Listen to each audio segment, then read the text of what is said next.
Jadi kuncinya adalah mau realitas seperti apapun di luar sana, yang paling penting bagaimana kita memberikan makna terhadap apa yang terjadi di luar. Gitu. Ketika di Abundant Revolution itu diterangkan bahwa sejatinya kamu itu adalah percikan ruhnya yang sudah tanpa batas dan berkelimpahan, teman-teman fokus saja di titik yang tanpa batas dan berkelimpahan itu. Di titik itu kita bersyukur, berterima kasih. Mau realitas kebanyakan dunia seperti apa, negara kita kayak apa, itu nggak akan ngaruh, Mas. Kitanya tetap akan mencerminkan sesuai dalaman kita. Kayak gitu, Mas Hendra. Iya, Dan iya, itu udah iya. terjadi sama aku dalam praktek.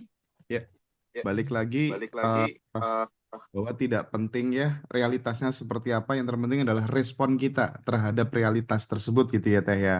Respon kita dan bagaimana kita memaknai sebuah kejadian itu. Gitu.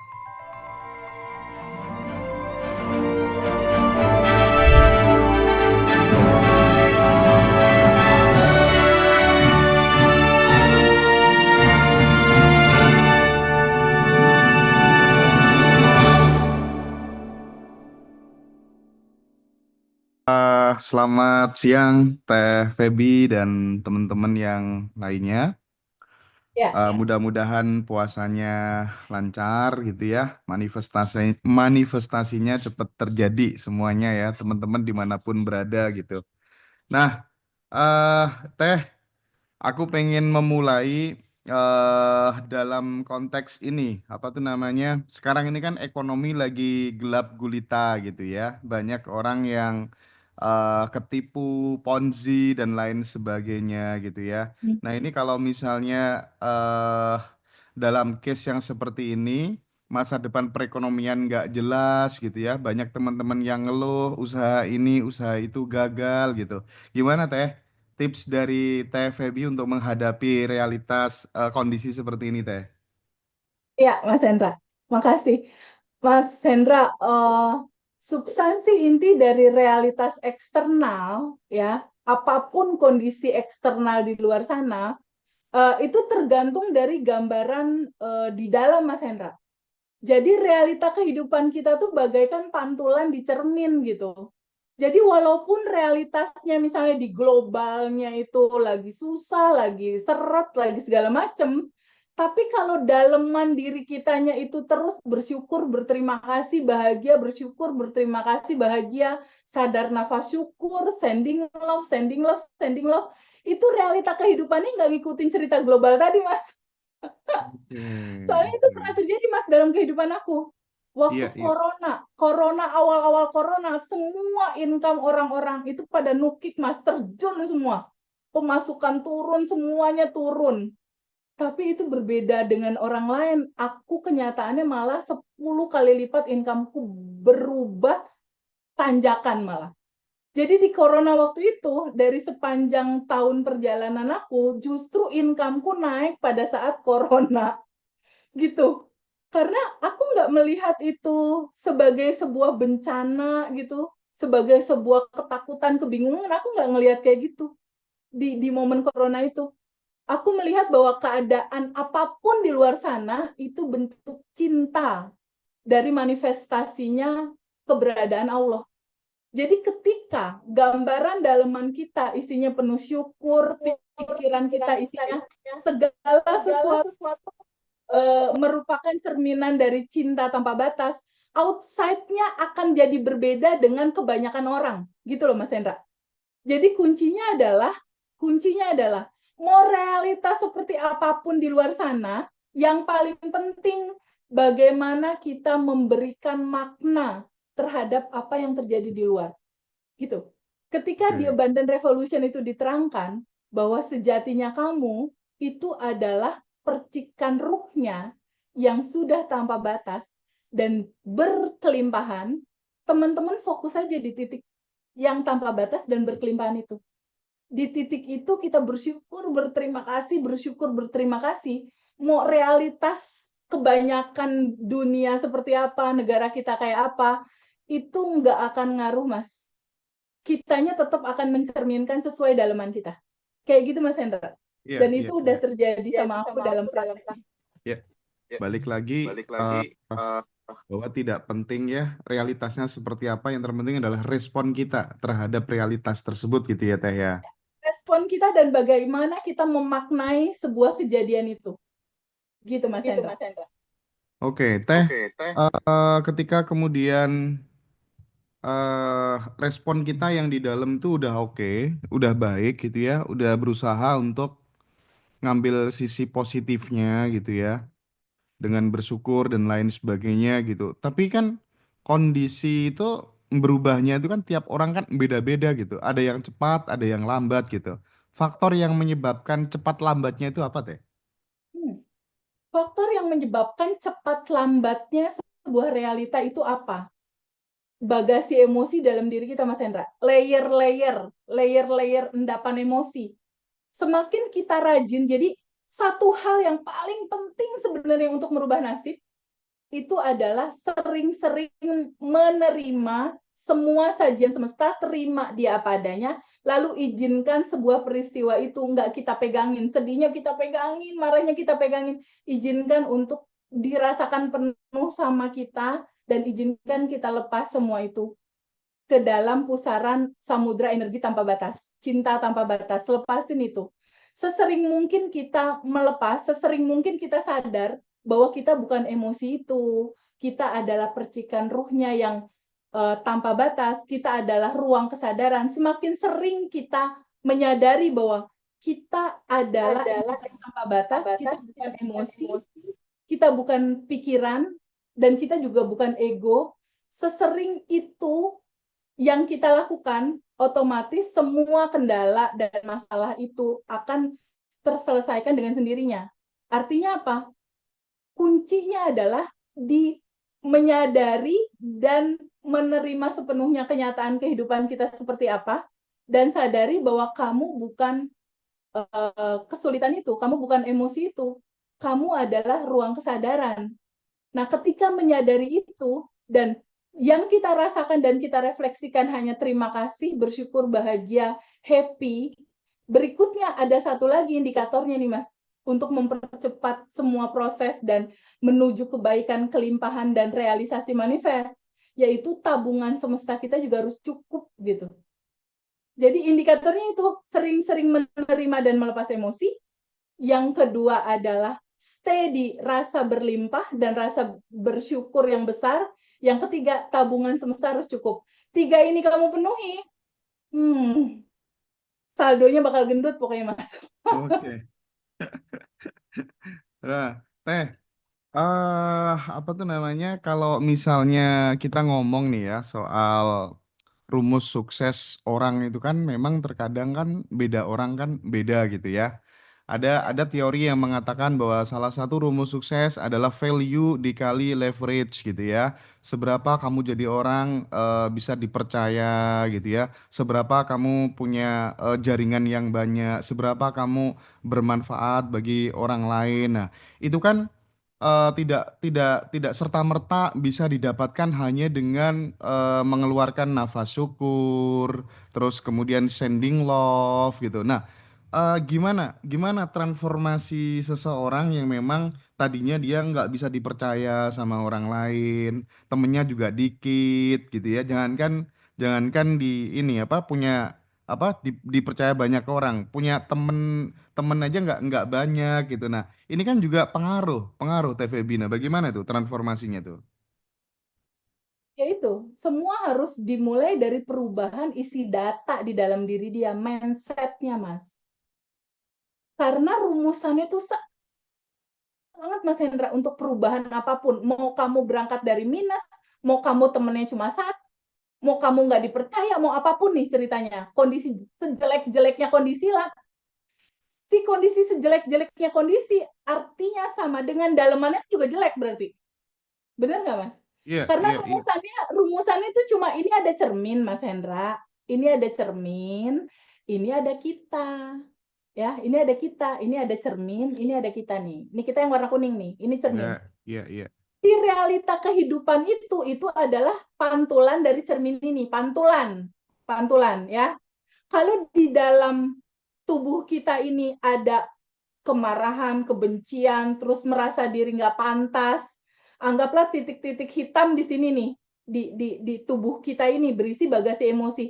Kira-kira si titik-titik hitam kalau kita ngaca, keluarin pantulannya orang dengan titik-titik hitam juga nggak sih? Sama kan? Bener nggak? Iya, iya, iya, betul. Realitasnya ini. Even temennya Mm-mm. cuma satu. Nah, mulainya dari mana? Mulainya dari sadar nafas syukur. Pertama, berterima kasih aja dulu lo hidup. Ibaratnya gitu. Makasih dulu aja deh dikasih napas. Makasih dulu aja deh start pertama dari gue masih dikasih kesempatan hidup. Itu dulu pertama. Itu satu-satunya cara yang paling simpel. Nggak pakai duit, nggak pakai modal. Cuma stop dulu sebentar dalam hening, sadari nafas. Berterima kasih dulu. Karena di Quran dibilang, ketika kamu berterima kasih, maka akan aku tambahkan. Rumusannya kayak gitu, Mas. Berarti kan kalau kita berterima kasih sekali, ditambahin, makin gede kan lama-lama tuh. Bener nggak? Setelah berterima kasih, sadar nafas syukur dulu. Pahami di dalamnya sini masih banyak bagasi emosi. Kalau misalnya Mas Hendra ngaca, rambut Mas Hendra berantakan, Mas Hendra mau elapin kacanya atau Mas Hendra mau nyisir? Pasti Jelas. Mas Hendra mau nyisir dong, harus nyisir dong, biar pantulannya juga jadi rapi. Iya, iya. Nah, step kedua setelah bersyukur, yaitu lepasin emosi-emosinya dengan cara apa? Terima kenyataannya bahwa hidup lo kayak gitu. Terima aja dulu. Temen lo sedikit, lo dibenci, lo nggak dipercaya, lo pernah punya dosa, lo pernah bermasalah, pernah melakukan sesuatu yang jelek, terima aja dulu itu. Terima, sadari penuh, sampai si rasa penyesalan, ketakutan, kekhawatirannya itu masuk ke dalam hati. Karena core inti dari kesedihan, core inti dari ketakutan, core inti dari rasa bersalah yang sangat gitu ya, kesedihan, ketakutan, kebingungan, kekhawatiran, inti core-nya itu cinta, Mas, sebetulnya. Jadi ada pesan di balik sedih dan lain-lain. Ketika itu udah dirasakan penuh, data ini udah bersih, berikutnya quantum jamming, apa yang kamu mau? Aku mau dapat pekerjaan. Just make a video in your mind aja, buat video dalam pikiran, masa depan apa yang kamu mau. Itu sebenarnya sebulan ngerjain itu juga beres, Mas. Berdasarkan teman-teman gitu, kayak kisahnya Bu Ira kan posisi minus ya. Iya, Rumah iya. mau disita kan. Terus anak-anak belum pada mapan pekerjaan, situasi didatengin debt collector yang nggak berhenti-berhenti, sampai pada akhirnya kepikir untuk bunuh diri kan. Itu kan posisi minus, Mas. Yang dilakukan apa sama Ibu Ita? Yang tadi itu, sadar nafas syukur, lalu menerima dan melepas, quantum jam. Ketika itu dilakukan, lalu semesta akan berkonspirasi, Mas. Merubah realitanya. Oke, oke, oke. Kayak gitu cara kerjanya. Iya, iya, Jadi iya. mau berangkat dari minus sekalipun, materi ini akan sangat bisa untuk dipraktekkan. Ya, Teh.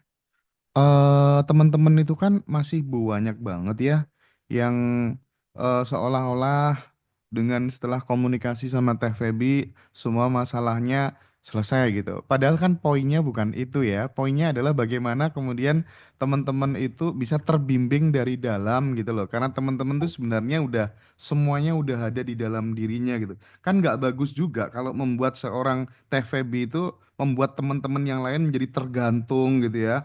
Oh, udah, Betul. wah itu tuh gimana nasihat Teh Feby untuk teman-teman semuanya tuh? Iya, betul sekali Mas Hendra. Karena yang bisa nolong Mbak Zufi, nolong Ibu Devi, nolong Mbak Ainur, dan nolong teman-teman semua, itu bukan aku, tapi diri sendiri sebenarnya. Itu terbukti banget dari Bu Ira kemarin. Dia sama sekali nggak nelfon, nggak WhatsApp, nggak komunikasi sama aku. Sekali WhatsApp langsung testimoninya masal dia dan bersama 4 anaknya. Itu buktinya. Iya, iya, Jadi iya. sebenarnya benar sekali Mas Hendra bahwa dengan ikut kelas itu kan udah langsung ada panduan, lakukan sadar nafas syukur, lakukan melepas dan menerima, lakukan sending love, lakukan quantum jam, lakukan tabungan semesta, 5 doang Mas.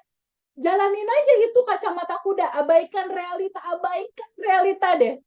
Sebulan deh, kalau yang kisahnya Bu Ira itu 2 minggu dia langsung project-project masuk sebanyak 4 yang tadinya nggak kepikir.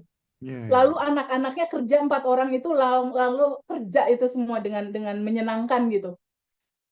Coba aja kacamata kuda dulu jalanin semua tools yang dikirimin sama tim di dalam daily rutin. Hari pertama, kedua, ketiga, keempat, kelima, selama 30 hari. Lakukan itu. Tapi ada satu kunci yang unik, Mas Hendra. Hmm, hmm, Kunci yang uniknya tuh gini. Dalam kehidupan kita, kayak Mas Hendra, Mbak Devi, Mbak Zulfi, Mbak Ainur, dan teman-teman semua, kita kan dalam hidup ini terkoneksi sama banyak orang ya. Kayak misalnya ada ayah kita pernah ada luka batin apa gitu kan, misalnya pernah dipukul atau apalah, dikerasin, lalu sama ibu kita, lalu ada uak, bibi, mertua, atau sama teman-teman mantan pacar gitu misal, atau sama sesuatu yang lain, kita kan berinteraksi sama banyak orang ya. Nah, ada satu fenomena yang lucu, Mas Hendra. Teman private Zoom aku, itu rezekinya mampet, nggak kebuka-kebuka. Ternyata karena apa coba? Karena banyak sekali orang-orang yang berhubungan sama dia, yang dia benci orang itu. Aku benci ibuku, aku benci mertuaku, aku kesel sama ini. Jadi ada rentetan cerita yang belum selesai, yang menggambarkan dia belum berdamai sama diri sendiri. Lalu waktu itu aku kasih tugas. Tugasnya adalah buat list. Ini buat teman-teman boleh dicoba ya. Buat list nama siapa aja orang-orang yang membuat kamu marah, kecewa, bingung, resah, takut. Bikin listnya. Dan itu jadi PR juga tuh buat alumni Mas Hendra. Ya, Mbak Zufi. Kan ada pengumuman di grup ya. Bikin list ya. Bikin list siapa aja orang-orang yang kamu sebel, kesel, belum kamu maafkan istilahnya, orang-orang yang menimbulkan ketakutan, keresahan kamu sehingga kamu benci dia, itu di-list semua namanya. Anggaplah ada 15 nama. Nah, substansi inti untuk menuju kelimpahan, salah satunya memaafkan mereka semua, Mas Hendra. Iya, iya, iya, iya. Maafin semua orang dalam perjalanan hidupmu. Kenapa harus dimaafin? Bukannya mereka cuma tukang pos ya, Mas, Iya, yang iya, iya. mengantarkan pesan kepada kita.